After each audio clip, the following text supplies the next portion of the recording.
দিনটা ছিল 24শে মে। তো সকাল সকাল বেরিয়ে পড়েছিলাম আজকে একটু ঘুরতে।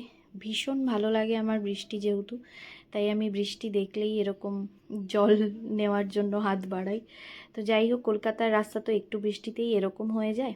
তো দেখতে দেখতে এরকম বৃষ্টি ভেজা রাস্তা দেখতে দেখতে পৌঁছেও গেলাম। এটা হচ্ছে দমদমের নাগের বাজারের ডায়মন্ড প্লাজা। যারা থাকো এখানে নিশ্চয়ই জানো। তারপরেই ঢুকে পড়েছিলাম প্রথমেই পেট পুজো করতে, কারণ আমাদের মুভি দেখার কথা ছিল। তো মুভির টাইমিংটা যেহেতু 3টের সময় ছিল, ওই জন্য লাঞ্চটা আগে করে নিলাম। আর ভজহরি মান্নার খাবার আমাদের সবারই ভীষণ পছন্দ। তারপর একটু নিজেকে একটু দেখছিলাম যে কীরকম লাগছিল ভিডিওতে, তাই জন্য এরকম ক্লিপ। তারপরে প্রথমেই নিয়ে নিয়েছিলাম ফিশ ফ্রাই, তারপরে চলে এসেছিলো ভাত, ডাল, আলু ভাজা।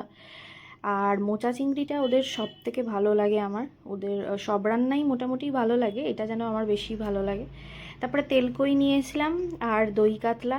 আর লাস্টে তো এই আম দইটা খেতেই হবে, এই আম দইটা আমি ওখানের খেতে খুবই ভালোবাসি।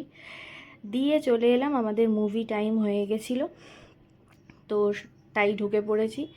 তারপরে ঢুকেই সিটে বসে আবার ছবি তোলার চেষ্টা করছিলাম। আর বুঝেই গেছো কি মুভি দেখতে গেছিলাম, একেন।